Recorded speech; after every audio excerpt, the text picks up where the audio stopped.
agradecer a la Casa Museo de Castillo, a la Asociación Cultural del Bloque, por las jornadas que llevan desarrollando todos estos años y que son, creo que magníficas y necesarias, hacerlas permanentemente.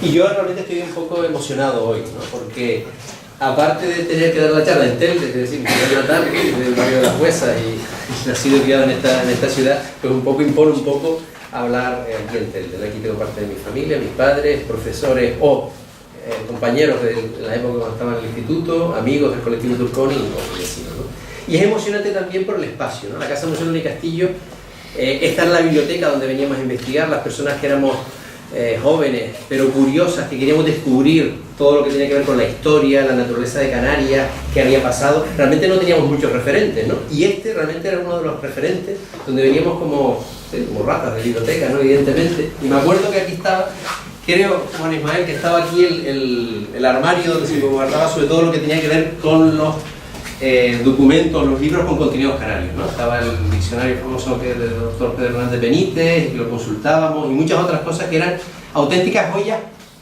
En aquellos tiempos no existía internet, que si queríamos aprender sobre Canarias teníamos que venir aquí, a esta casa museo, a esta sala, donde se conservaba estrictamente el silencio para investigar. Bueno, voy a empezar ya con la charla, porque si no nos extenderíamos muchísimo, ¿no?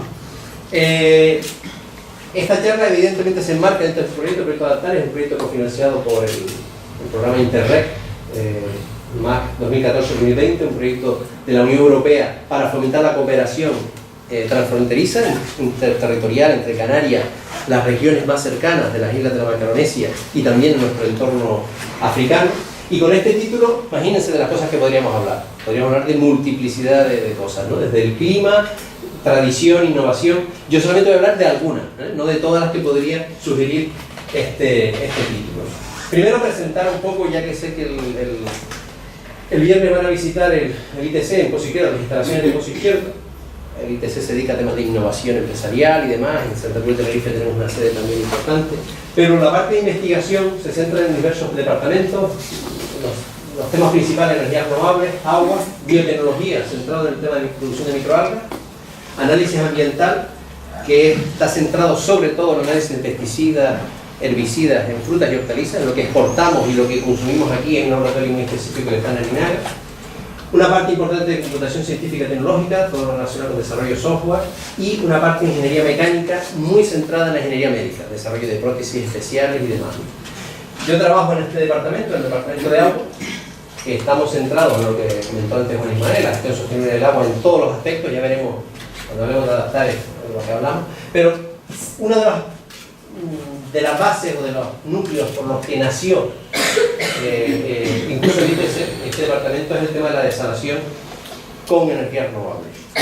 La desalación, el agua tiene un coste energético, lo veremos en la charla con más detalle, pero un coste energético importantísimo, y eso a futuro nos genera unas dependencias muy importantes. Entonces, una de las líneas de trabajo muy importantes es el desarrollo de desalación con renovables. El ITC ha probado todas las posibles combinaciones a escala, no solo laboratorio, sino a escala real. Tiene incluso algunas patentes que ya están instaladas en otros países de nuestro entorno africano. Y bueno, es quizás la parte más importante. Pero también hemos abierto líneas en la parte de tratamiento de aguas residuales, con el enfoque de la reutilización y bajo consumo de energía.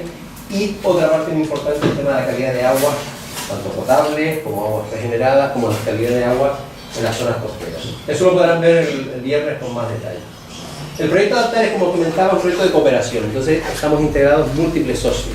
Nosotros, el ITC, de alguna forma lo lideramos, coordinamos, pero están los consejos insulares de aguas de Fuerteventura y de Gran Canaria, la Universidad de las Palmas de Gran Canaria a través de diversos departamentos, especialmente los centrados en lo que es hidrobiología, agronomía, básicamente. Radio ECA también forma parte de la Fundación Radio ECA forma parte del partenariado. Ya veremos por qué, porque hay una parte muy importante de sensibilización y educación. Y la Mancomunidad del Sureste de Gran Canaria es un activo que siempre está ahí para aplicar lo que se desarrolla a nivel de investigación, aplicarlo en la práctica y hacerlo llegar a la ciudadanía de forma concreta.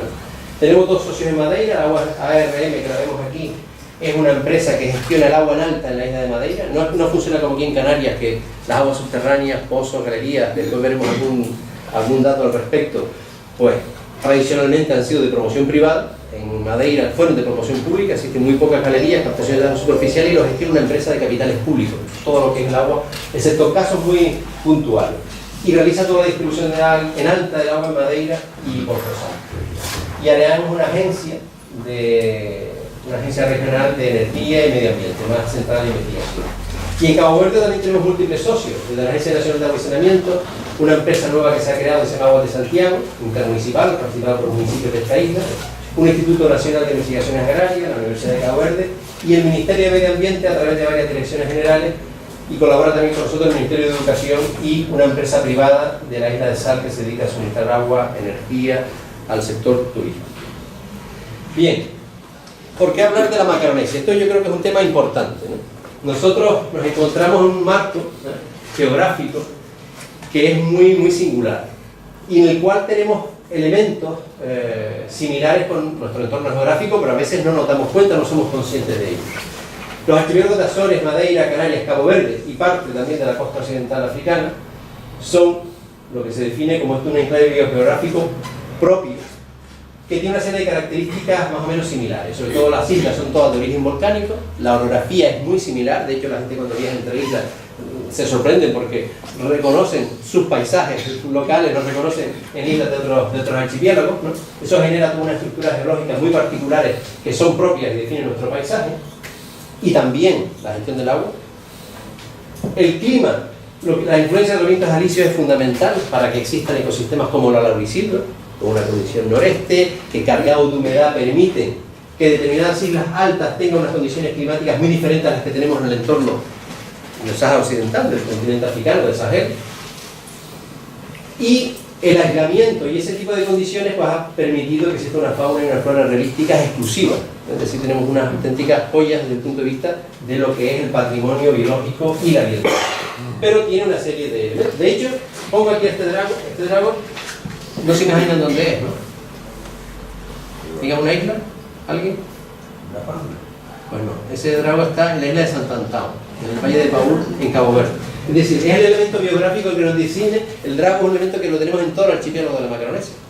Aunque en Madeira ya no queda el drago silvestre, el último cayó hace poco tiempo, pero es un elemento que nos identifica y nos reconoce a todos en común. Pero tenemos esa diversidad, pero también tenemos la fragilidad y el aislamiento. Son elementos característicos de nuestras islas y que son comunes a todas ellas, ¿no? Y que tenemos que tomar en cuenta a la hora de cómo resolver los problemas relacionados con el agua, la energía, la sostenibilidad. Y que nos hacen crear problemas comunes. No voy a entrar en mucho detalle en el tema de hablar de clima y demás, ¿no?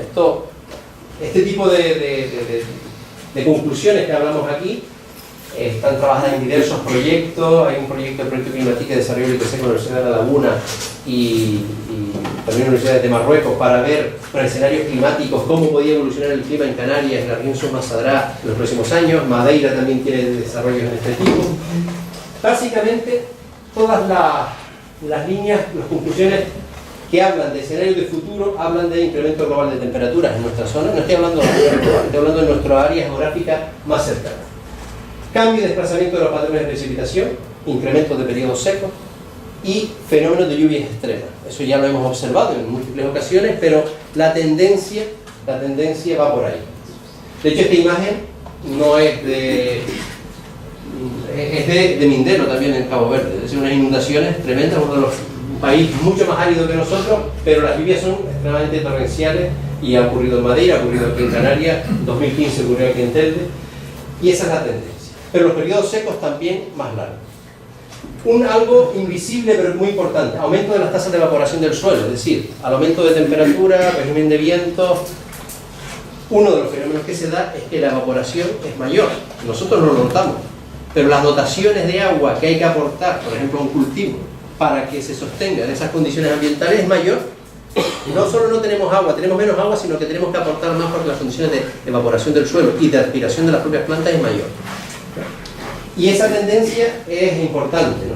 De hecho, me comentaban, normalmente cuando hablamos de cambio climático la gente mira las precipitaciones, si han bajado, si no, si llueve más o menos.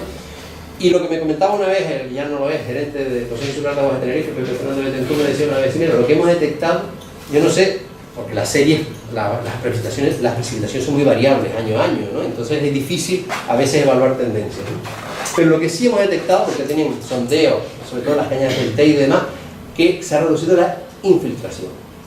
Es decir, el agua podrá llover más o menos, pero la evaporación es mucho mayor y la infiltración, por tanto, es menor. Y eso es un efecto ya claro. Cambio en el régimen de los vientos alisios. Los vientos alisios son importantísimos para dulcificar el clima de nuestras islas. Si los vientos alisios no es que puedan bajar de intensidad, pero también bajan, cambian un poco, rolan hacia el este, hacia el continente africano, podemos tener vientos alisios que no entran, arrastran el mar, arrastran humedad, sino que pasan por el continente africano y lo que arrastran es polvo de suspensión.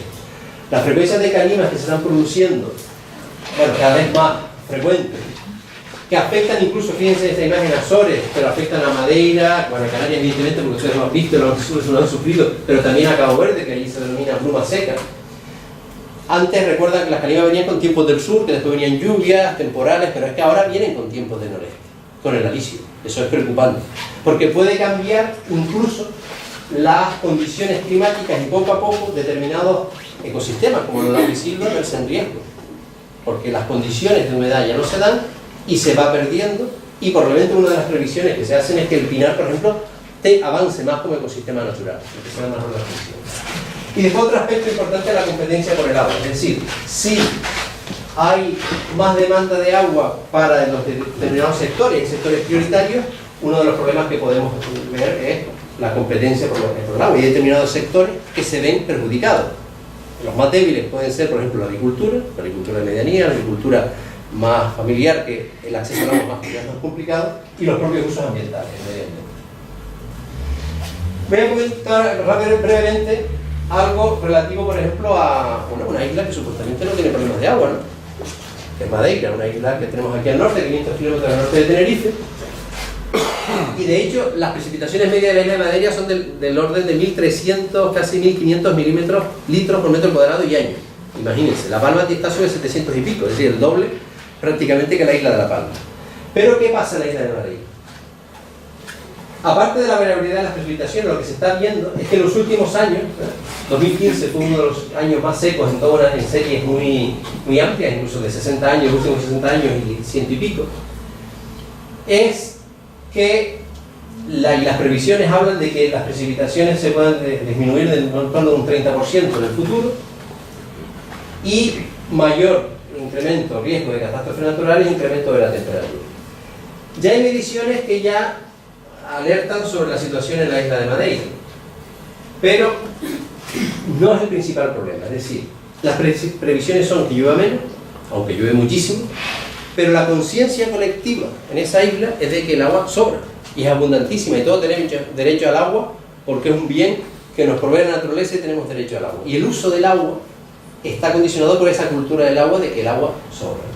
Esta es la red de sistema de distribución de agua de riego en la isla de Madeira, que saben que se distribuye a través de elevadas, una red enorme. Fíjense los canales de captación y distribución, estamos hablando de 2.800 kilómetros de canales solo en la isla de Madeira, y más de 40.000 usuarios de agua de riego. Es decir, son minifundios, pequeñas parcelas que tienen derecho a esa distribución de agua, y la distribución de agua se hace por canales, este tipo de sistemas de distribución, que lo hace la distribución de aguas de residuos de Madeira, y tiene un problema gravísimo. Y el problema se centra, bueno, lo voy a explicar con la transparencia anterior, que creo que es más interesante, se centra en lo siguiente: realmente no hay agua para todos, y sobre todo en las épocas después del verano, que no ha habido suficiente precipitación, no hay agua para distribuir, pero las personas piensan que sí hay agua para todos. Desde el punto de vista individual, cada usuario que tiene agua de riego demanda el derecho al agua que le toca. El sistema sigue siendo un sistema tradicional, como aquí en muchos sitios, ¿no? Ahí lo llaman día de giro, pero que sería la dura, el día que te toca el agua a una hora determinada, un regante, hay un señor, un levadero, que va, el levadero es como el ranchero aquí, pero este va con una moto por las casas, tocando, y te toca, mañana te toca el agua, a tal hora. Y ellos saben la hora, porque es una hora fija, te toca, entonces pues cogen las tornas y viran para. Pero eso, ¿cómo gestionan cuando tienen que suministrar a 40.000 regantes, más de 40.000 regantes, eso en épocas de crisis, cuando el agua falta? Pues o reduciendo el caudal por alguna zona, si antes te daban 10 litros por segundo, pues ahora te doy 5, o 2, o 1, o alargando el día de giro como se dice allí, ¿no? Es decir, si la dula te tocaba 20 días, pues ahora te toca 30, o a 31 o a 40, dependiendo de las condiciones, ¿no? Pero la población, imagínense, el usuario de agua de riego, ¿no? El regante, ¿no? Está un cabreo tremendo porque no le suministran el agua, porque tiene que esperar, pero la realidad es que no hay. Y el problema principal que tiene Madeira, por ejemplo, es la conciencia colectiva de que el agua sobra. Pérdidas en las redes, estamos hablando de más del 70% de pérdidas en 2017 en el abastecimiento urbano, en las redes de transporte de agua, por ejemplo, en los canales, un 50% de pérdidas. Es decir, tenemos una imagen, este es el sistema de distribución de riego, por ejemplo, en Funchal. Funchal está lleno de pequeñas fincas que tienen ese sistema de distribución de agua. El mantenimiento de un paisaje agrícola como el que tiene Madeira requiere un cambio de mentalidad. El riego a manta. Todavía, pero prácticamente muy poca gente tiene riego por goteo, porque le llega el agua en el canal. Para poner riego por goteo en una pequeña parcela necesitas un depósito, necesitas una bomba para poder meter presión, etcétera, etcétera, etcétera. La distribución es en canales abiertos, por lo cual el problema que se enfrenta una isla como Madeira, que supuestamente tiene agua de sobra, es importante, un problema de carácter incluso social, ¿no? Bastante grave. Son un poco la realidad en este archipiélago. Vámonos al otro extremo, por ejemplo a Cabo Verde.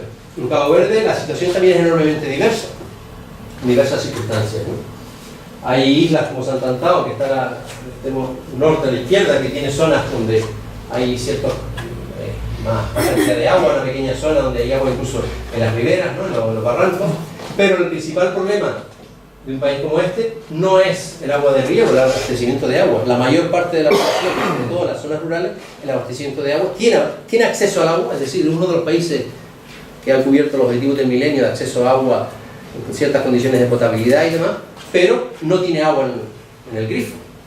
La mayor parte de las zonas rurales tienen que ir a buscar agua a los chafaricos, se denominan allí, en algunas condiciones a veces de calidad, pues bueno, hay controles, pero que son relativas. Y después un problema grave también, por ejemplo, con la intrusión marina, lo que está en color rojo en la zona de esta costera, porque hay muchos pozos en la zona costera, en el caso de Santiago, la isla de Santiago, son acuíferos contaminados por el mar.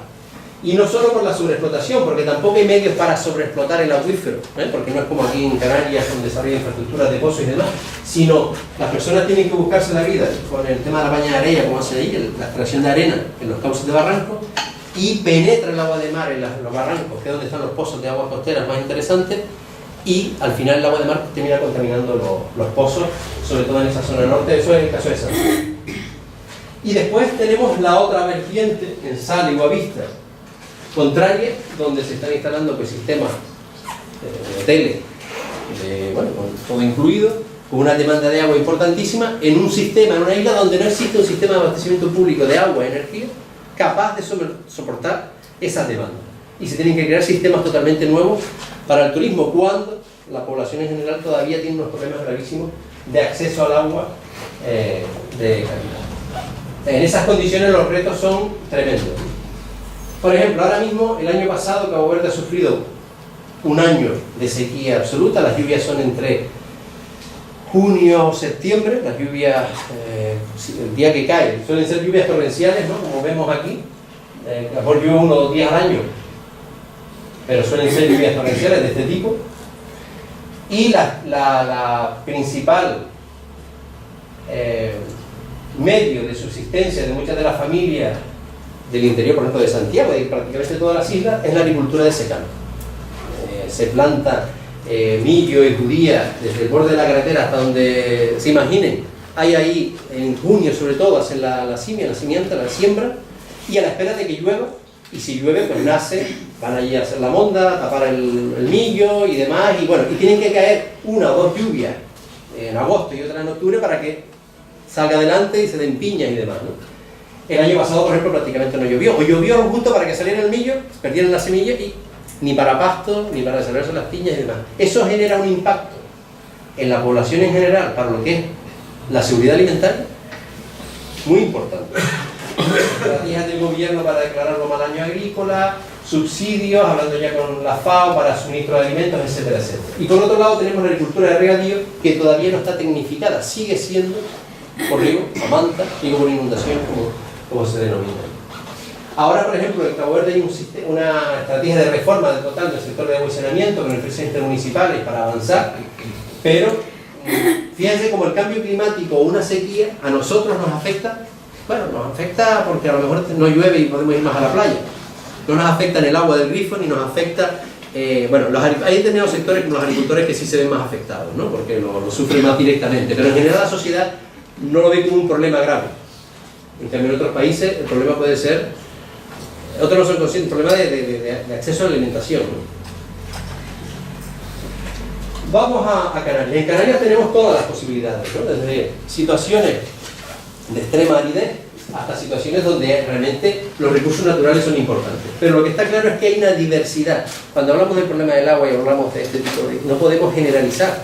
Si estamos aquí en Gran Canaria, en Telde, tenemos una realidad, unas condiciones, y si estamos probablemente en Arucas o en Galda, tendremos otras, o en la cumbre, y si cambiamos de isla, imagínense. Ahí, eso es el balance hidrológico en el caso de diferentes islas, ¿no? Lo que se ve en color azul es la evapotranspiración, es decir, del agua que llueve, la que se evapora de nuevo a la atmósfera. La evapotranspiración es lo más importante, lo que no vemos. Hay una parte que sí se infiltra, que forma parte del acuífero, una parte que va por escorrentía superficial, que depende, y se puede aprovechar en algunos casos, depende de la infraestructura y que depende también de la permeabilidad del suelo, pero en condiciones climáticas como de Fuerteventura o Lanzarote, la evapotranspiración es de más del 90%. ¿Cómo? Es decir, ya estamos en condiciones extremas de cambio. Si hablamos de cambio climático, las condiciones extremas de cambio climático ya las hemos tenido tradicionalmente en Canarias, en muchas zonas de las islas, con lo cual ya hemos tenido que establecer estrategias de adaptación a esas circunstancias que pueden venir o no en el cambio. En el caso de Lanzarote, por eso hablamos de la tradición, en el caso de Lanzarote, los cultivos enarenados con rofe, cubrir el suelo con rofe, ya sea el arenado natural o artificiales, es una estrategia clarísima de adaptación a una situación de escasez hídrica brutal. ¿Qué buscan los enarenados? Bueno, en el caso de los naturales, buscar la tierra, incluso hasta casi 3 metros de profundidad, para buscar tierra fértil para plantar, y los enarenados artificiales, cubrir con rofe, con picón, los terrenos de cultivo. Muchos piensan, bueno, es que capta la humedad. Bueno, lo que busca es romper la capilaridad del suelo y evitar la evaporación del agua. Y poder permitir una culticultura de secano prácticamente sin agua. El tipo de cebollas, de sandías, incluso el jable, que se cultiva la batata, el melón, el millo. Ustedes, bueno, podemos hacer la prueba, ¿no? Si nosotros cogemos una servilleta, esta servilleta tiene una estructura más o menos de papel, de fibra, que está interconectada. Si nosotros la juntamos a un vaso de agua solamente al acercarla, yo lo veo, ustedes no lo ven, el agua sube por el papel, asciende rápidamente, por capilaridad. Ese fenómeno se da en el suelo también. Cuando llueve e infiltra y hay unas condiciones de temperatura y insolación muy fuertes, el agua que ha infiltrado vuelve otra vez a subir y a evaporarse. La estrategia del arenado supera esa condición y sirve como estrategia también de protección del suelo.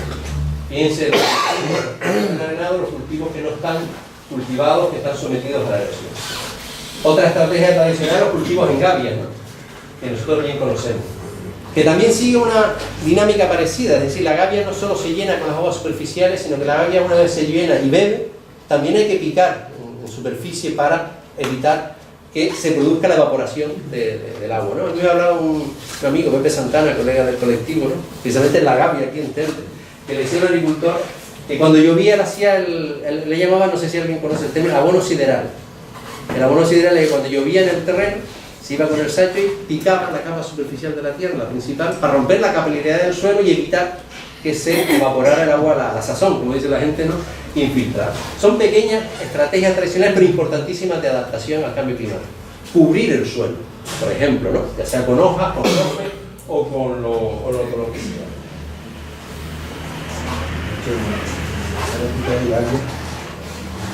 Habla alto, por favor, que te escucho. Ya en Lanzarote hay algunas gavias por ahí en la zona de la aérea que le han puesto techo.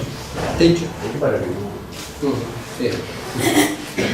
Bueno, entonces, pero bueno, estamos hablando de temas tradicionales, de adaptación, que ya existen en la cultura, por ejemplo en Canarias y en otras islas, Canarias es especialista en ese tipo de cosas y que se están perdiendo, no olvidemos. Eso supone un conocimiento que se está perdiendo y que es importantísimo resaltar. Pero una isla como Lanzarote, fíjense, la fuente del recurso hídrico de Lanzarote desde el siglo XX, donde estaba el agua hasta el año 60 o 60 y pico.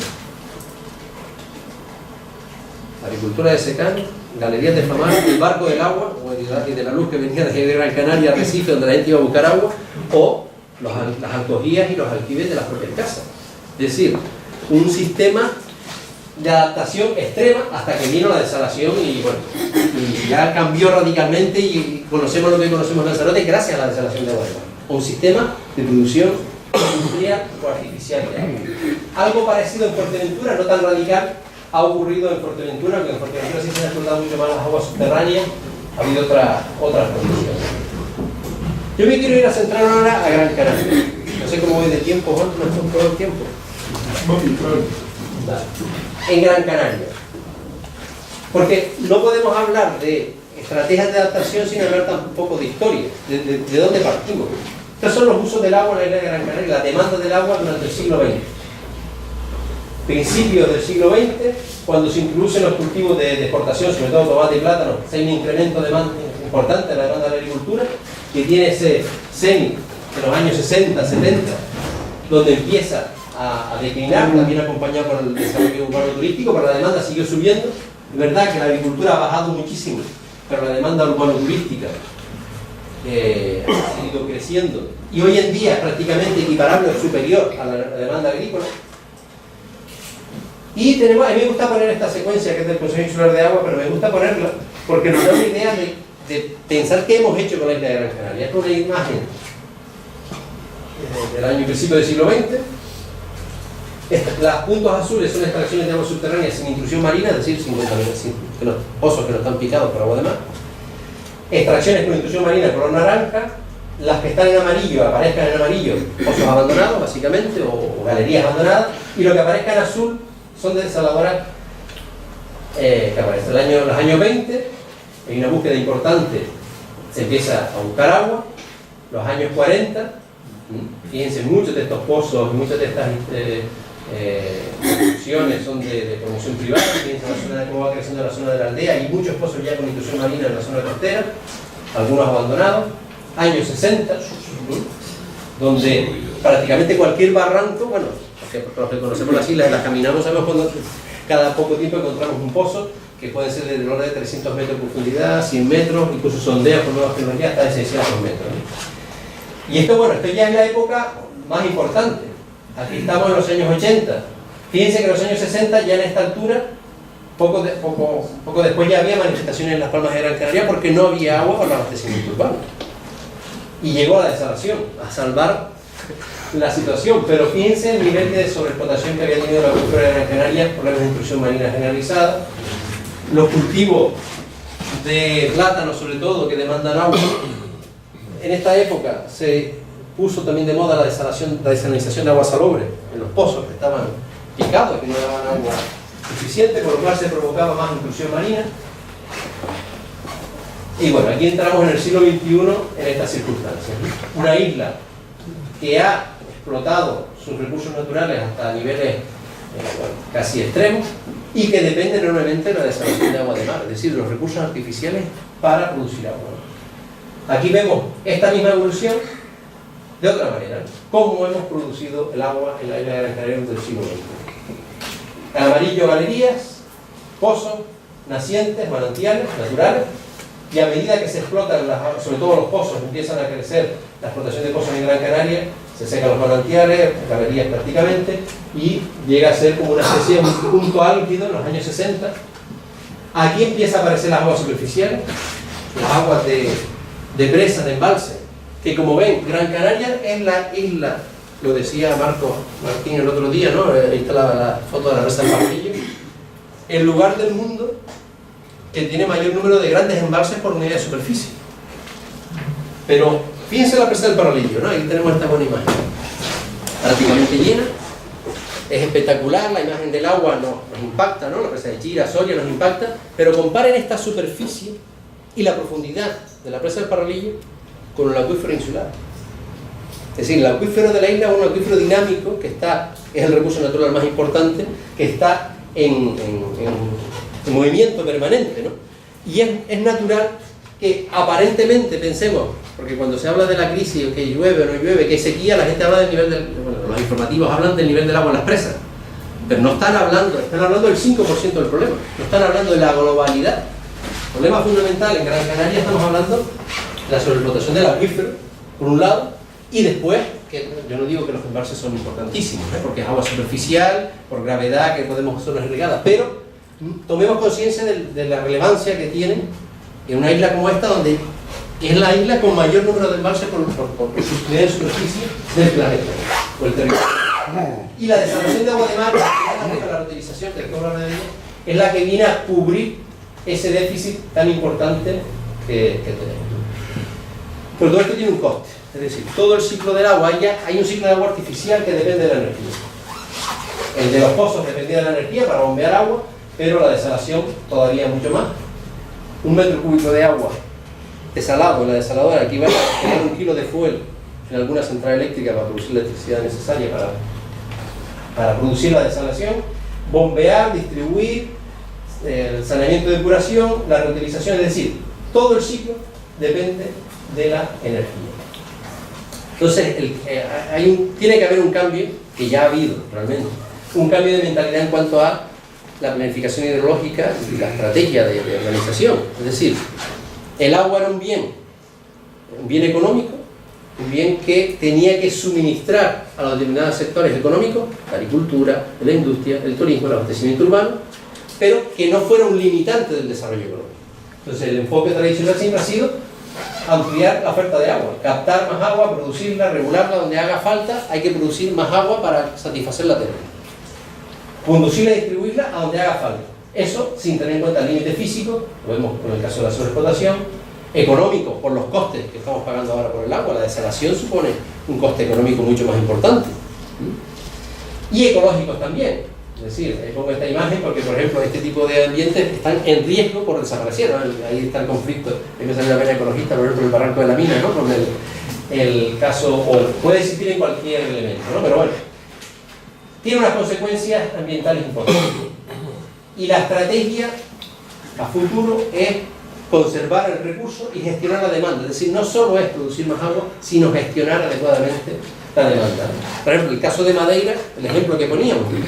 Si tú tienes un sistema de abastecimiento de agua que tiene un 60 y pico por ciento, 70% de pérdida, y no inviertes en controlar, renovar conducciones, el control específico de las redes, o de las redes de transporte, las nevadas, de las conducciones, pues imagínate, no es solo producir más agua.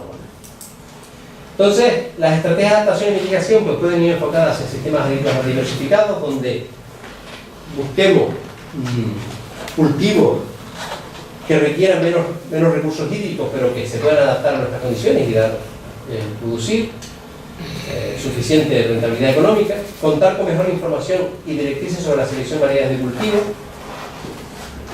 y las acciones sobre la gestión de los recursos hídricos, movilizar recursos hídricos alternativos, eso es otro de los elementos importantes, y también pues, reverdecer las zonas urbanas para mejorar el clima local. Una de las fuentes alternativas que se presentan con mayor interés es la reutilización de las aguas depuradas, las aguas regeneradas.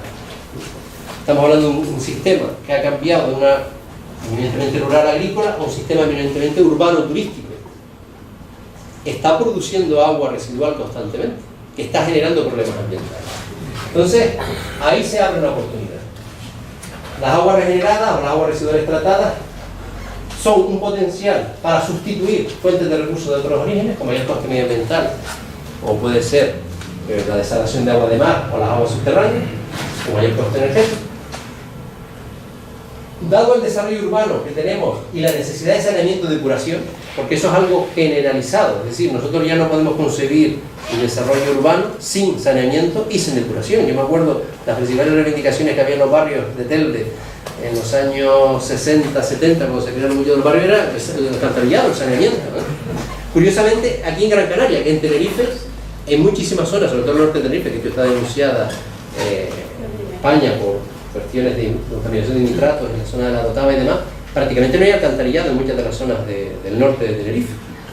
Pero bueno, eso, digo que hay circunstancias muy particulares, pero me acuerdo que el saneamiento y el tratamiento de aguas residuales es una demanda cada vez mayor, ¿no? Tenemos que preservar la costa, tenemos que preservar los barrancos, y entonces estamos hablando de una fuente de recursos creciente e independiente de situaciones de sequía, porque el abastecimiento urbano a través de los sistemas industriales de conservación de agua va a estar garantizado. Entonces, después pondremos algún ejemplo. Es una fuente de recursos descentralizada en el territorio, cercana a las potenciales áreas de reutilización, áreas agrícolas en las propias zonas verdes de la ciudad. Puede ser fuente complementaria de nutrientes para reducir el uso de fertilizantes y puede ayudar a compensar la evapotranspiración, etcétera, etcétera. Entonces, esto es simplemente un repaso sobre los tratamientos, ¿no? Porque muy rápido, los sistemas de tratamiento de aguas residuales, hay unos sistemas muy básicos de tratamiento primario que intentan reducir lo que son las sustituciones de agua bruta. Esto es un agua de un secundario donde se ha retirado la orgánica, y esto es un agua de terciario donde hay un tratamiento avanzado con membranas para obtener un agua pues prácticamente de extrema calidad. Es decir, eso nos permite la tecnología hoy en día en Canarias, ¿no? Diferentes tipos de tratamientos avanzados para las aguas residuales, desinfección, dual sand, microfiltración con osmosis inversa, ultrafiltración. Es decir, prácticamente se puede ya producir un agua regenerada o depurada de la calidad que queramos. Entre más calidad desde el punto de vista de retirar sales y demás, pues puede ser más cara. Eso hay que buscar un compromiso entre el uso que se le vaya a dar y los costes a los que estamos dispuestos a asumir. Pero infraestructura hay y se tiene que desarrollar más. Todo un esquema de los sistemas de membranas, simplemente para hablar de las diferentes etapas de membranas que retiran prácticamente, osmosis inversa retira sales, pero desde la ultrafiltración, microfiltración es capaz de retirar bacterias, partículas, virus de todo tipo, aparte de los sistemas de desinfección que puede haber, ¿no? Hay otros sistemas de tratamiento terciario de la electrodiálisis para eliminar sales, más robusto, que se suele usar también. Y después hay detrás, en el caso de España, una normativa bastante estricta, ¿no? Hay un real decreto a nivel nacional que obliga a unos controles. Una cosa es la depuradora, la EDAR, como se pone aquí, estación depuradora de aguas residuales, que su objetivo es verter las aguas residuales al dominio público hidráulico. Puede ser el mar, puede ser la red emisaria, puede ser un barranco, depende de la dimensión. Y se añade el concepto de estación regeneradora de aguas residuales, de agua, ¿no? Por eso se habla de aguas regeneradas cuando se habla de reutilización, ¿no? Que es un sistema que lo que hace es, ya el agua depurada, adaptarla al uso que se le va a dar. De ahí los puntos de entrega. Eso es importante porque la normativa lo que define es una serie de tipos de usos posibles de las aguas regeneradas: usos urbanos, agrícolas, industriales, recreativos, usos ambientales, y cada uso pues tiene diferentes indicadores de calidad, sobre todo se centra mucho en los indicadores sanitarios. Y bueno, estas son las calidades, ¿no? De calidades muy distintas. Por ejemplo, en el caso de los usos agrícolas, calidad 2.1, que es la que solemos disponer en las redes aquí, aunque el Consejo Insular de Agua garantiza calidad 2.2, pero normalmente hay calidad 2.1, pues, por ejemplo, riego de cultivos con sistema de aplicación de agua que permita el contacto directo del agua regenerada con las partes comestibles para la alimentación urbana en fresco. Esto es calidad 2.2 cocinado, es decir, hay una normativa que garantiza la calidad del agua regenerada. En el caso de Gran Canaria estamos tratando el 70% del agua residual es tratada y un 35% de esa agua tratada es regenerada y enviada a riego. Aquí vemos la red de agua regenerada, la azul, que vemos, de distribución de agua regenerada, que parte nodo principal, Barranco Seco, la depuradora más importante de la isla, y envío hacia la zona norte, donde se conectan otras depuradoras como Ardones, Bañaderos, etc.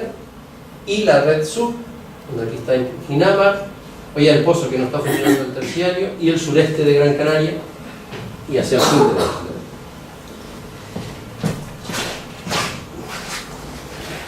Lo pongo porque las aguas regeneradas todavía tienen mucho que decir, ¿eh? Ya hay unas 90 comunidades de regantes, más de 2.000 usuarios, en el caso de Gran Canaria, Y voy a poner un ejemplo interesante, ¿no? La red insular de agua regenerada de unos 350 kilómetros. Fíjense la zona de suministro público del concejo. Voy a hablar del caso que pasó el año pasado, en 2017, con la sequía. Fíjense, está la zona del sureste de Gran Canaria, red azul, distribución de agua regenerada, red en color rojo, la distribución de agua de las zonas de presas de Ira, Soria, Ayagaure, Gambuesa, Ayagaure y Gambuesa, exactamente. Aquí lo vemos, está la zona de distribución de estas presas, presa de Gambuesa, Ayagaure, la zona de distribución normal del agua por gravedad de esas presas de las cotas más bajas, y esta es la zona de distribución normal del agua de agua regenerada. Y recuerdan que cuando en su época se hizo el Trasvasur, se pensaba el agua de las presas para enviarla para la zona este, incluso para la ciudad de Las Palmas de Gran Canaria, ¿no? ¿Recuerdan, no? Que siempre se pensó en ese tema. Bueno, la realidad es que en el año 2000, el verano pasado, prácticamente en septiembre, se tuvo que tomar una medida gracias a que se intentaron desarrollar la infraestructura, estaciones de bombeo y demás para conectar la red de agua de presas con la red de agua regenerada del sureste, porque no había agua en las presas para suministrar la agricultura en esa zona. Y se tuvo que transportar agua, bombear hacia las zonas de regadío de las presas y reducir la zona de influencia de las presas para ampliar la zona de agua regenerada de forma circunstancial. Gracias a eso pudimos pasar la situación de sequía y no se perdieron pues todas las fincas que podían haber aguas abajo de las presas, porque una finca sobre todo de frutales, si se pierde, se perdió. Es decir, recuperar eso no es un cultivo anual, ¿no? Estamos hablando Y esto, yo creo que el Cabildo de Gran Canaria ha explicado poco esto y ha sacado poco pecho, porque es una estrategia clara de adaptación al cambio climático. Una situación de sequía, una situación de crisis, tengo infraestructura, soy capaz de superarlo sin problema y después volver a la situación normal. Si ahí llueve, lleno las presas, pues vuelvo a la situación normal. Pero estoy preparado para adaptarme a una situación de crisis a través del sistema de aguas regeneradas. Esto un poco en la zona, abastecimiento de agua. En esa época, más de la mitad del agua fue agua regenerada, sustituyendo al agua de presa. Y esto es la evolución de las presas en esos años, y esto, lo que parece en azul, es lo que pudo ser. Es decir, si no llega a ser el agua regenerada, el déficit de la zona de Girasoria de menos 122.000 metros cúbicos, y el déficit o la carencia de agua en la zona de Ayagaure, Gambuesa, fatal. Es decir, esto es una estrategia clara de adaptación al cambio climático, pero porque se ha diseñado la infraestructura. Está la infraestructura de bombeo de agua regenerada, hay una red de agua regenerada, hay un sistema de control de distribución, control de calidad también, porque el agua regenerada, si no está la calidad, pues no se puede suministrar, pero nos ha ayudado a pasar la situación de crisis. Somos un ejemplo en ese sentido de adaptación al cambio climático. ¿Pero qué problema tienen las aguas regeneradas? Pues tienen todavía, como vamos de tiempo... Muy bien. Sí, no quiero cansarles demasiado. Hay todavía muchos retos, ¿no? Formación, información. Formación al propio usuario de agua regenerada. Es decir, las aguas blancas de pozo o agua de presa no son iguales que las aguas regeneradas en cuanto a calidad y otro tipo de aspectos. Información sobre tipos de cultivos regables, técnicas de riego más recomendadas, correcciones de abonado, porque si hay aporte de nutrientes, pues se tiene que informar.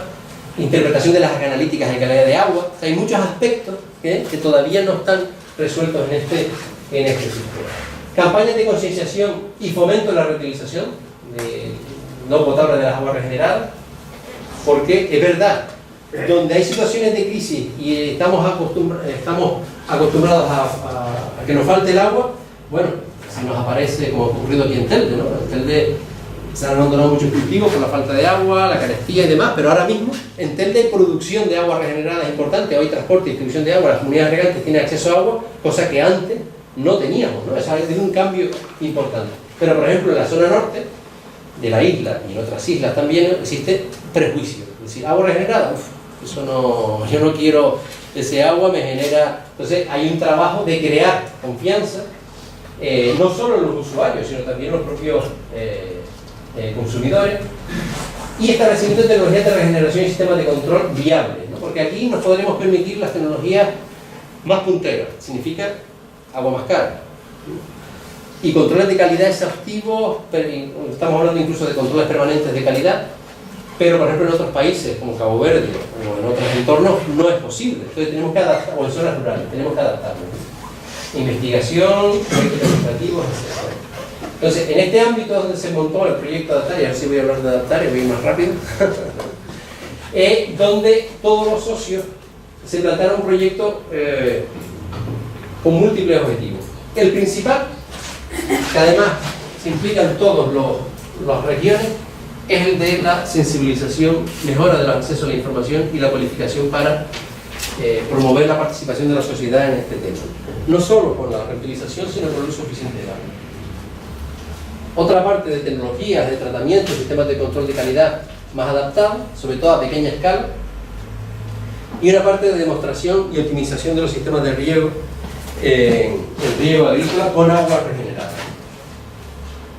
En la parte de sensibilización estamos trabajando con diferentes estrategias, creando mucho material didáctico para llegar a cualquier tipo de población, sistemas de información más cualificados, lo veremos después a través de aplicaciones de móvil, formación. Por ejemplo, de las herramientas didácticas lo que se ha diseñado son una serie de personajes de cómic que nos sirven para, por un lado, ya hay editados dos cómics, ¿no? Son chicos y chicas de los 3 archipiélagos, ¿no? Que hacen intercambio. Por ejemplo, aquí en este primer cómic, que es una vuelta por Madeira y Puerto Santo, reconocen los problemas del impacto del cambio climático sobre las islas y el uso ineficiente del agua que se da, por ejemplo, en la isla de Madeira, e intentan tomar conciencia. Y después hay otro cómic que se desarrolla en Cabo Verde y en Canarias, donde se dan otras realidades, ¿no? El enfrentarse al problema de la sequía con la agricultura de secano, el enfrentarse a la problemática o a la reutilización de aguas depuradas que se puede dar en Fuerteventura o en Gran Canaria. Pero esos personajes después canalizan toda una serie de otro tipo de herramientas, fichas didácticas, donde trabajamos todo este tipo de temas. La idea es transferir los sistemas educativos en Canarias, en Madeira y en Cabo Verde, donde se explican los conceptos básicos de qué es el efecto invernadero, qué es el cambio climático, cómo afecta el cambio climático a cada una de las regiones, cuáles son las medidas de adaptación, qué se puede hacer para mejorar el agua, la importancia de las redes de saneamiento y la reutilización. Ya son un poco, se utilizan los propios personajes de cómic para canalizar toda esta información. La reutilización como un elemento interesante, y la importancia para la agricultura local, aquí con riego enterrado, que es una de las cosas que está promoviendo el proyecto. Y le voy a preguntar, a ver, ¿sabe cuál es uno de los principales enemigos que tiene la reutilización ahora mismo? Sí, todo ese material que tiramos, bueno, que se tira así. No somos conscientes, ¿no? Uno de los principales enemigos de todo este tipo de temas de estrategia de adaptación al cambio climático son las dichosas toallitas.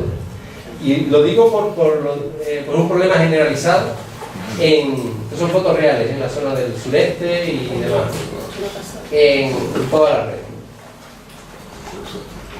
Atascos en el alcantarillado, atascos en las propias viviendas, averías en las bombas de saneamiento, problemas en la depuradora. Son toallitas separadas en la depuradora del sureste para retirar, vertidos incluso al mar, por vientos. Hace poco creo que hubo un vertido en las zonas de Gran Canaria al respecto.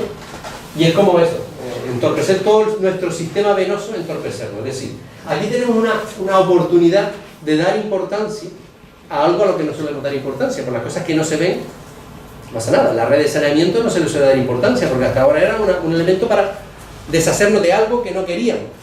Pero es que la red de saneamiento es el inicio de nuestra posible estrategia de salvación o de adaptación al cambio climático, de forma natural. Es decir, ya lo estamos haciendo, pero si no tomamos conciencia, hacemos tomar conciencia a la población en general de que esto es importante, ya no solo estamos hablando de ahorro de agua, estamos hablando de cómo usamos nuestros inodores.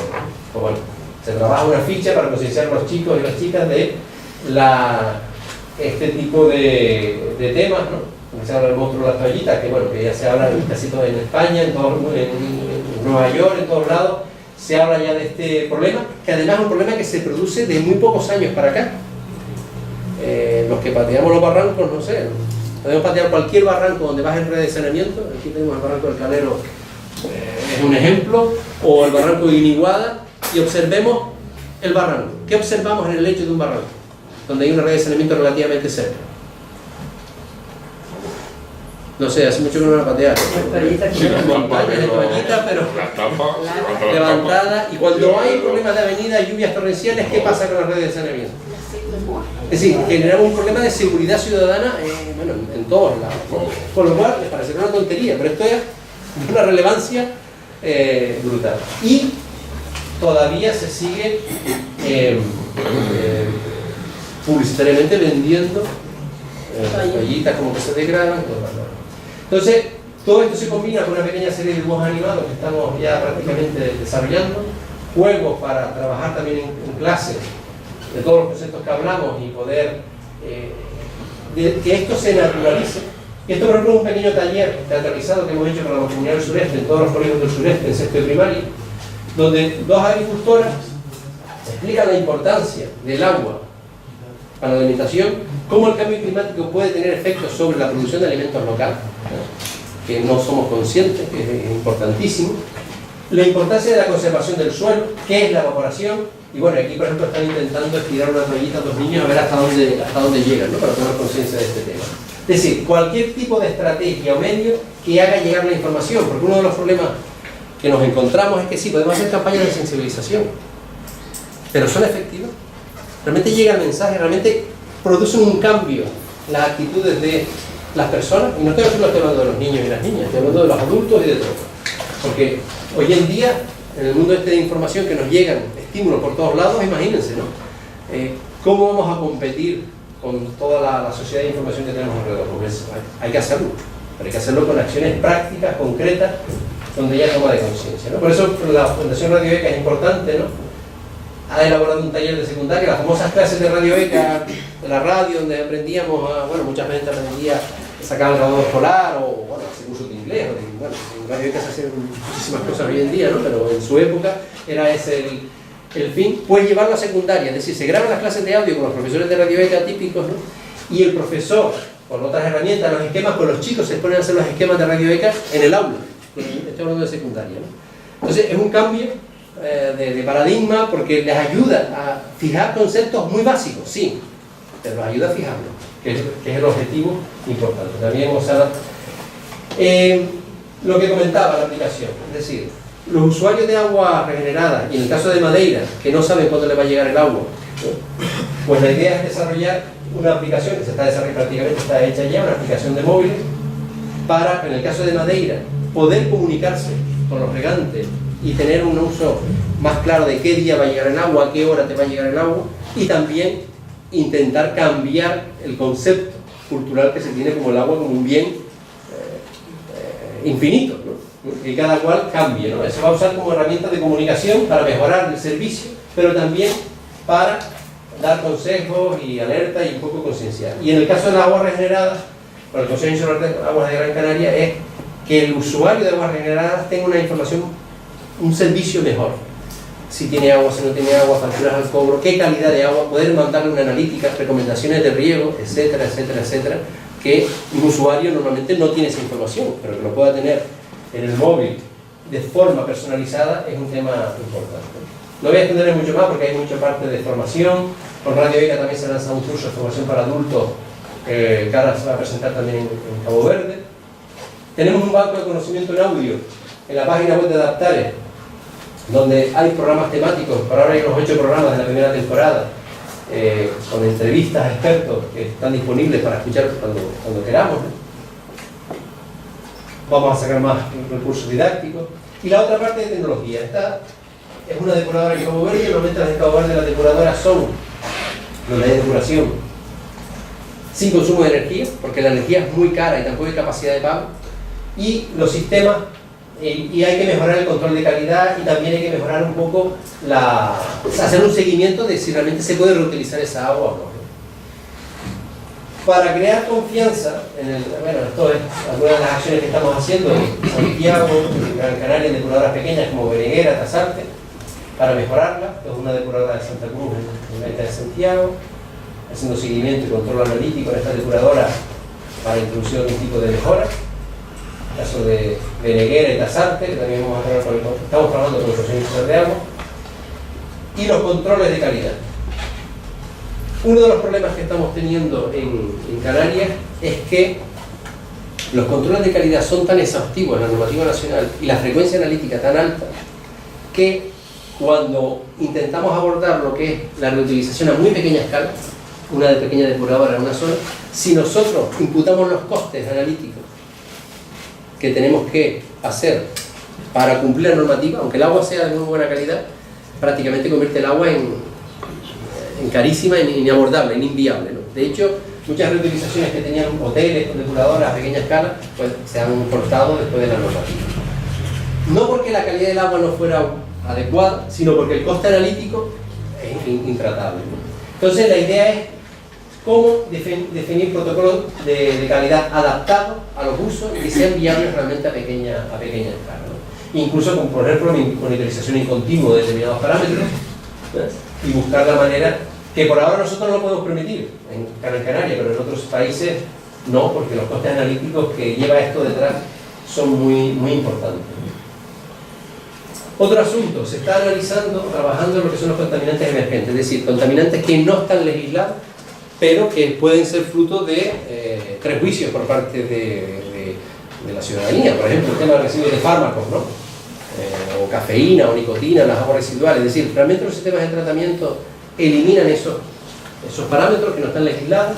Estamos hablando de condiciones de microgramos por litro o nanogramos por litro, es decir, concentraciones extremadamente bajas y que solamente con equipamiento específico de investigación se consiguen detectar. Pero como lo tenemos, la Universidad de Las Palmas de Gran Canaria está trabajando en este ámbito, este tipo de una serie de fármacos, para, no es que yo diga, no, es que el agua regenerada es segura, vamos a ver, tengo que demostrarlo, y eso solo se hace ya, esto es una investigación un poquito más avanzada, ¿no? Y bueno, los resultados son bastante buenos, incluso con sistemas de depuración natural, porque estamos hablando de concentraciones muy bajas, pero que se consiguen retirar. Y si no se retiran, ¿qué tecnología es la más adecuada? ¿O dónde está detectar dónde está el problema, ¿no? Ir hasta esos niveles, ¿no? Y la parte de demostración, ¿no? La idea es instalar diversas parcelas demostrativas con sistemas de mínimo riesgo y máxima eficiencia. Estamos intentando promover no el riego por goteo, por supuesto, pero ir más allá, el riego enterrado, sistemas de riego enterrados en el subsuelo, donde se aplica el agua directamente al sistema radicular. Evidentemente, evitamos lo que es la evaporación, porque se aplica el agua directamente al sistema radicular, reducimos muchísimo la evaporación en superficie, y también minimizar el riesgo de contacto del agua regenerada con el producto que va a ser consumido. Sobre todo en el caso de Cabo Verde, donde la garantía del control analítico y de la calidad del agua no está garantizada como podemos tener aquí por cuestiones económicas. Hay una parcela ya instalada en el sureste de Gran Canaria, donde se va a probar con agua de abasto, agua de secundario de la depuradora y agua de terciario, para comprobar, porque también ver si un riego es seguro, enterrado, que está el secundario aporta nutrientes, a lo mejor tenemos desde el punto de vista agronómico un mejor rendimiento que con un agua de terciario más cara, pero prácticamente la que le hemos quitado prácticamente todo, ¿no? Pero eso hay que trabajarlo empíricamente, ¿no? Y otras parcelas que se van a montar en Cabo Verde, aquí se están haciendo modelos de suelo para definir cómo están las parcelas, que dentro de poco, en noviembre, enviamos material, bueno, ya hoy salía material para hacer las instalaciones de Cabo Verde, y después desarrollar drones experimentales. Bueno, ya termino, solamente quería comentar otro ejemplo de adaptación al cambio climático que tenemos en Gran Canaria, y que ahora este año cumple 10 años de inclusión en servicio. Esta es la depuradora de Santa Lucía, esto es en el año 2008, el verano de 2008, antes de finalizar la obra, primavera del año 2008. Es una depuradora que está en la zona del Ingenio de Santa Lucía, trata el 100% de las aguas de Santa Lucía y Rociana, el barrio de Rociana.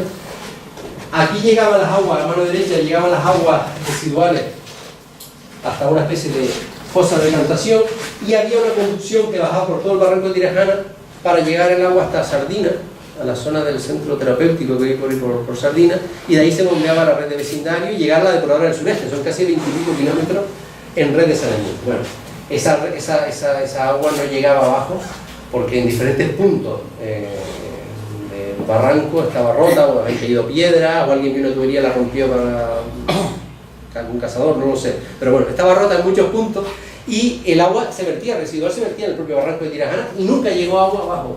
Fíjense el coste de aquella obra. Entonces se aprovechó en el proyecto de Curenat que comentó antes Juan Ismael, para, junto con un centro de Andalucía, diseñar un sistema para tratar las aguas residuales sin consumir energía en Santa Lucía. Estos son dos humedales de flujo vertical, que están impermeabilizados, tiene una red de drenaje en el fondo, un humedal de flujo horizontal y una balsa de almacenamiento donde había una palmera y se conservó la palmera que existía, creando un vaso y lo demás se impermeabilizó.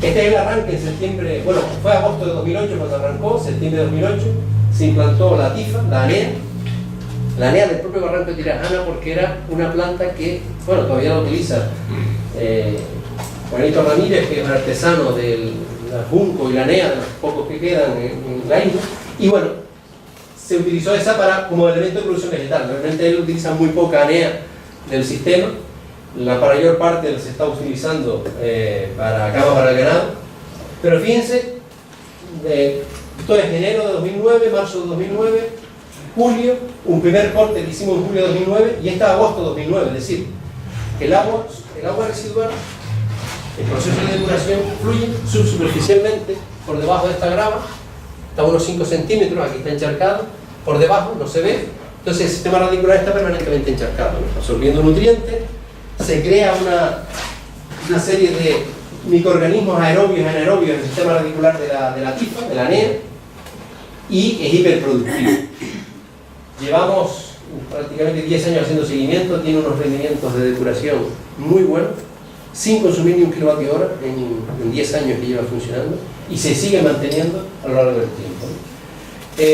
Se usa para cama para el ganado. Ahora tenemos otro proyecto que se está presentando ahora, para empezar a utilizar esta biomasa para generar compost o biochar, que es un tipo de carbón para mejora del suelo y mejora la retención del agua en los suelos.